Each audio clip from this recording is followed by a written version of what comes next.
मैं Subedar V T Nair retired general secretary Assam rifles ex serviceman welfare association all India. यह open video message मैं अपने association की ओर से हमारे माननीय गृह मंत्री श्री अमित शाह जी को दे रहा हूं। सर, ये जो असम राइफल्स की ड्यूअल कंट्रोल की जो समस्या है वो बहुत पुरानी है और जब पहली बार बीजेपी सरकार आई थी तो हमने अपने एसोसिएशन की ओर से हमारे माननीय प्रधानमंत्री श्री नरेंद्र मोदी जी को 15 सितंबर 2014 को एक विस्तृत मेमोरेंडम दिए थे और उसके बाद जो है एसोसिएशन ने कई लेटर इसके बारे में अपने स्टेक होल्डर्स को दिए और 35 मीटिंग अब तक कर चुके हैं। लेकिन निराशाजनक बात है कि अब तक हमारे जो ड्यूअल कमांड के ऊपर सरकार ने कोई भी निर्णय नहीं लिया है। काफ़ी देर हो रही है। जब सरकार से हमारी बात और पत्राचार करने का विफल हुआ और इससे ठीक ढंग से कोई कार्रवाई नहीं हो पाई तो हम जो है न्यायालय को 27 नवंबर 2017 को अपना जो प्रश्न है, अपनी जो समस्या है उनको बताया और आज 27 मई 2020 को ठीक 2.5 साल हो चुके हैं और कोर्ट ने 12 ऑर्डर दिए हैं अब तक। और आप ही ने 17 जनवरी 2020 को कोर्ट को बताया था कि 28 फरवरी से पहले इसके विषय पर एक निर्णय लिया जाएगा। और खेदजनक बात है, जब मार्च 11 को हियरिंग हुआ तब जो है कोई निर्णय कोर्ट को बताया नहीं गया, जिससे हम सभी दुखी हैं।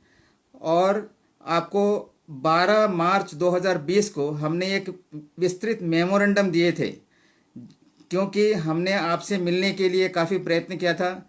हमारे patron in chief major general V S Karnik retired, जो कि 11 असम राइफल में 40 साल पहले यानी 1978-79 के वक्त कमांड कर चुका है, उनका अनुभव ड्यूअल कमांड के कारण जो गलत कार्रवाई हो रही है वह बहुत ही ठोस है। ग्राउंड रियलिटी वो जानते हैं और इसी वजह से उन्होंने हमारे एसोसिएशन में पैटर्न इन चीफ के तौर पे ज्वाइन किया था और उनके नेतृत्व में हमने आपसे और हमारे माननीय प्रधानमंत्री से मिलने के लिए कई पत्र दिए, लेकिन शायद आपके पास वक्त नहीं था, इसलिए जो है मीटिंग नहीं हो पाई। और इसका जो कारण है ड्यूअल कमांड का, जो 4th सेंट्रल पे कमीशन के बाद शुरू हुआ है और 1985 में जब department of internal security MHA में स्थापित हुई थी, उसी वक्त जो ब्यूरोक्रेट, जो सरकारी कर्मचारी हम मानते हैं, जो सिविलियंस हैं, जो इस सरकार का एक भाग है और हम उसी को ही सरकार मानते हैं और पॉलिटिकल लीडरशिप को जो है वो ठीक तरीके से ब्रीफ नहीं कर पाते हैं। यह हमारा अनुभव है। जो 35 मीटिंग में हमने डिफेंस सेक्रेटरी, होम सेक्रेटरी और कई ब्यूरोक्रेट्स JSP2 जो MHA में हैं, जो असम राइफल्स के साथ CAPF के बारे में जो देखता है, लेकिन उनको सही प्रकार से ज्ञान नहीं है।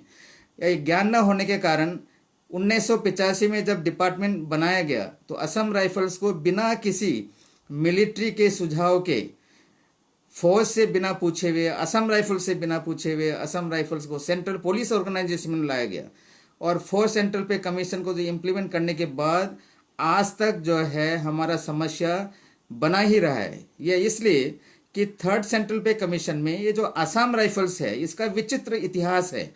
आर्मी के साथ जुड़ा हुआ है। ये 185 साल पुराना ये फौज शायद भारत में नहीं पूरे विश्व में एक ऐसी फौज है जो कि लगातार कठिन परिस्थितियों में अपना सर्विस देते हैं। नॉर्थ ईस्ट के दुर्गम स्थलों में यह लगातार जब भर्ती होते हैं जवान, तब से पेंशन आने तक वो इसी इलाके में ऑपरेशनल कंट्रोल जो आर्मी के अंदर जो होता है, काउंटर इंसर्जेंसी ऑपरेशन और आर्मी के ही लीडरशिप में ये आर्मी के ही ट्रेनिंग करते हैं। इनका रैंक स्ट्रक्चर आर्मी की तरह है। इसे अभी तक ये जो सरकार और ने सही ढंग से समझा नहीं है। तो इसमें प्रॉब्लम ये होती है कि जब फौज, जो हमारे असम राइफल्स के जवान सर्विस करके जब रिटायर होते हैं, उनको बेनिफिट नहीं मिल पाता है, क्योंकि कहते हैं कि CCS रूल में है, इन्हें ये नहीं मिलेगा, वो नहीं मिलेगा। तब हमारे एसोसिएशन और मैंने विशेष करके प्रयत्न करके इन्हें CSD की सुविधा और ईसीएचएस जो ex serviceman contributory health scheme है, जो आर्मी के पेंशनर्स को मिलते हैं, वह हमने कोर्ट के द्वारा हासिल किया है। और जो हमारे डीजीआर में जो आर्मी के अफसर रहते हैं, जो आर्मी के कमांड में है फौज, उनका भी रवैया जो है हमारे खिलाफ रहा है। अभी कोर्ट ने हमें ईसीएचएस की जो सुविधा दी है वो इस बेस पर दी है कि असम राइफल्स के सर्विंग पर्सन आर्मी के अंदर, आर्मी के लीडरशिप में, आर्मी के ट्रेनिंग के अंदर काम करता है। इसलिए ये जो ईसीएचएस सुविधा है, डिफेंस पर्सनल जो पेंशनर्स हैं उनको और उनके जो डिपेंडेंट्स को जो मिलता है, ये हमें भी, इनको भी देना चाहिए। लेकिन अभी जो असम राइफल्स में जो चल रहा है, डीजीआर ने, मुझे ज्ञात है कि अभी हाल ही में चिट्ठी दिए हैं कि जो सर्विंग पर्सन को जो है सीजीएचएस के कार्ड इशू करवाएं। यह बहुत गलत बात है। जब रिटायर्ड पर्सन को ईसीएचएस दे चुका है तो उनको चाहिए कि केस टेकअप करके असम राइफल्स के सर्विंग पर्सन और उनके जो फैमिली से घर में, उनको वो सुविधा दे जो आर्मी के सर्विंग पर्सन को लागू है, क्योंकि यह जो है बहुत जरूरी है। उनका मोरल में इफेक्ट करता है। सीजीएचएस की सुविधा हर जगह नहीं है, ईसीएचएस उन्हें मिल नहीं सकता है क्योंकि वो पेंशनर नहीं है। लेकिन आर्मी के जो सर्विंग पर्सन हैं, उनके परिवार और उनके लिए जो व्यवस्था है, जैसे ये सीजीएचएस के कार्ड जो है सर्विंग पर्सन को देना ही मेरे ख्याल से जो नियम है इस सीजीएचएस के, उसके खिलाफ है। उनके पास डॉक्टर है, 30 बेडेड हॉस्पिटल्स है, उनका ट्रीटमेंट जो है वहाँ पे होता है। जो फौजी जो पैसा खर्च करते हैं, हमारे जो मेडिकल सुविधा दी रखी है हर यूनिट में, वो कैसा सीजीएचएस के मेंबरशिप बनता है, ये मुझे समझ में नहीं आ रहा है।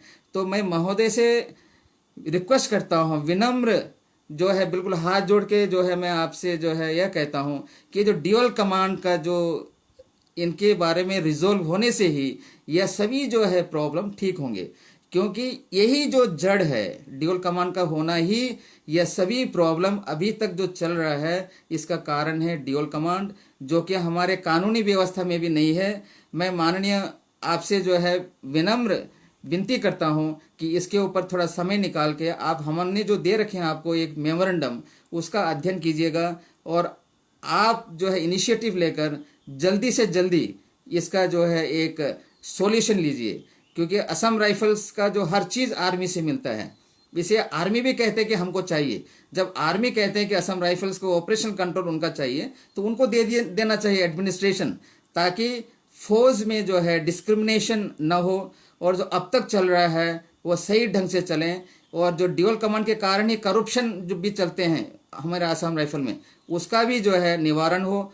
और असम राइफल्स के जो सर्विंग पर्सन प्लस जो रिटायर्ड जो 1 लाख से अधिक है, उनका जो मोरल जो है वो हाई हो। हमें पूरा विश्वास है, क्योंकि आपके गृह मंत्री बनने के बाद हमारा जो है विश्वास बढ़ा था कि आप जरूर इसके ऊपर एक निर्णय लेंगे।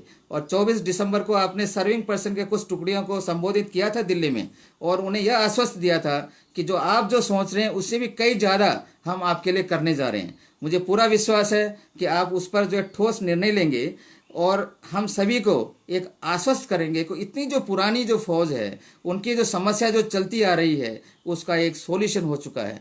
धन्यवाद महोदय जी, थैंक यू वेरी मच।